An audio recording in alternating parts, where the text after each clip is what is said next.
G'day folks, and welcome back to the Unpopular Reef. It is winter time here in Sydney and it is getting quite cold, and I just wanted to let you guys see what a marine tank looks like at these sort of temperatures. Right now this guy back here is running about 18 degrees Celsius. I'll insert what that means in Fahrenheit. I don't know what exactly it is, but this is what a cold water tank looks like. It is filthy at the moment because of the issues that I am going to be thusly going over with you. First up, I did manage to win the war on algae. You can see there's not a lot of hair algae in here, which was my goal as of a while ago.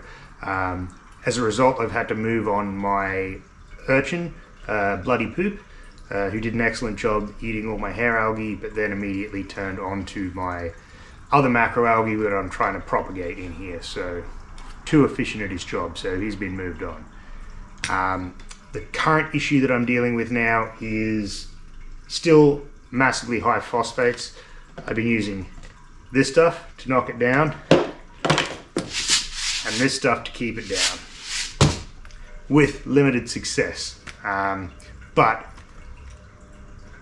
I'm going to continue trying, and I have actually vacuumed my sand for the first time since I've owned the tank, about 2.5, 3 years. A lot of junk in there, a lot of crap in the sand, literal. So it's a lot of cyano and diatoms basically, and that's, I assume, because of my high phosphate. So I'm going to try and knock that down. It's probably the same problem that led to my algae bloom.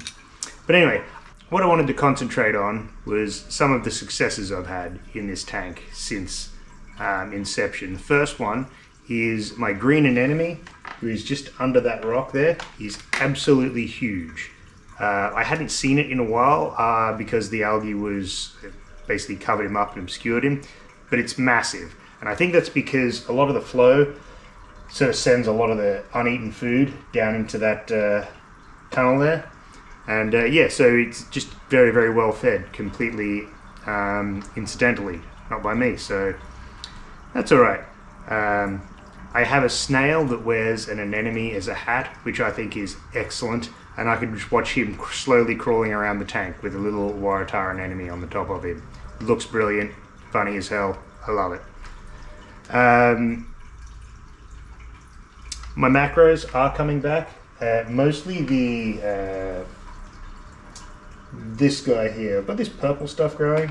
You see Karen the Kraken just sitting there pretending she's macroalgae. She's doing great too. The cold weather, she doesn't eat as much as she does in the hot weather, so I don't have to go to the beach every second or third day to catch her shrimp to eat. She kind of only eats 1 or 2 every 3 or 4 days. I have found interesting ways to try and escape. There was this crab that tried to squeeze himself between the glass and the anemone to try and get away. And there was another one that I found that had crawled completely out of the tank and it was dried up dead on the living room floor. His body got recycled, I put it back in the tank, and the sand anemone ended up eating it. So, you know, it's all the circle of life, right? I have added a few new fish. There's one guy, I think this guy is some sort of weed fish, can't be 100% sure. I've added a new puffer, there's that guy over there. He's doing really well. Got into the tank and didn't give me any problems, except he started nipping my dwarf leather jacket, who has now been moved to Alcatraz, which is my smaller tank. I call it Alcatraz because it's where I keep my convict tangs. On the subject of my convict tangs, I used to have 3 of them and now I have 1 because I had a crab in there that I wasn't concerned about when I definitely should have been. That crab, very hopefully, is now working its way through Karen's digestive system and won't be bothering my convict tangs anymore. So, there's another, I call it crayfish. Some sort of weird crayfish. That is in the outside tank with a bunch of my reserve shrimp if ever I can't get to the beach and Karen gets hungry. The non-photosynthetic coral there is not much of it left. It did not do too well. When I first put it in, the stripies attacked it, which probably wasn't great, and my salinity has dropped quite a bit. I'm bringing it back up now, but it's not doing so well. There's one little bit of it that is still surviving. It doesn't mind the temperature. It is a cold water coral, so 19 degrees Celsius is fine for it. But yeah, it's not a major success, but it's kind of an ugly coral, so I'm not too concerned about it. So, along with the crabs, with hiding in front of an enemy is climbing out of the tank, the shrimp have developed a strategy to avoid Karen as well. The red algae I have in the background, they all live in there. They all hide. There's usually about 3 or 4 of them hiding out in there.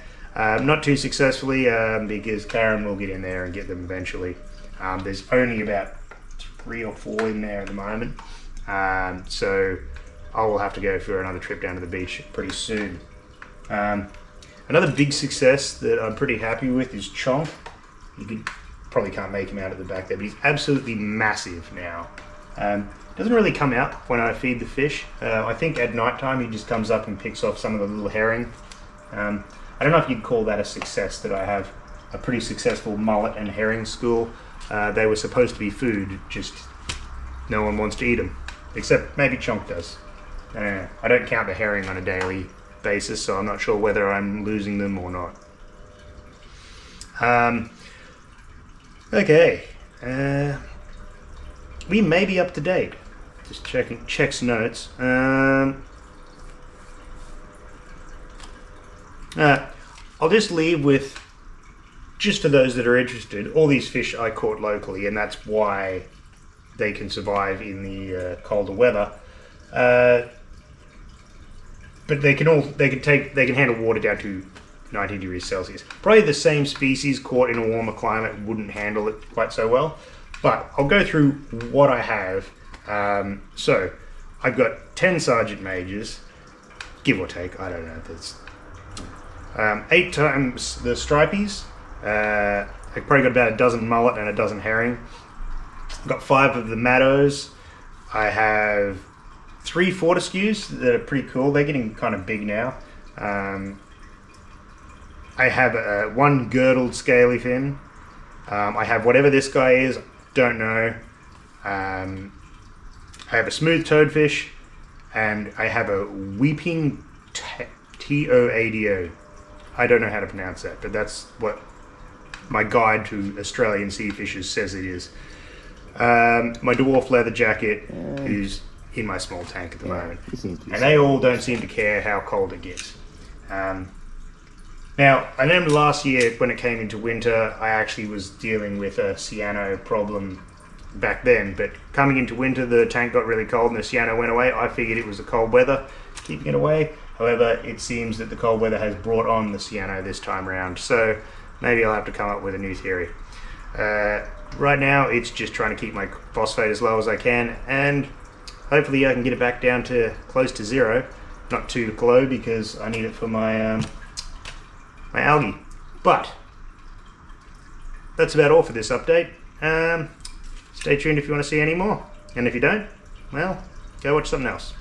Peace out from the Unpopular Reef.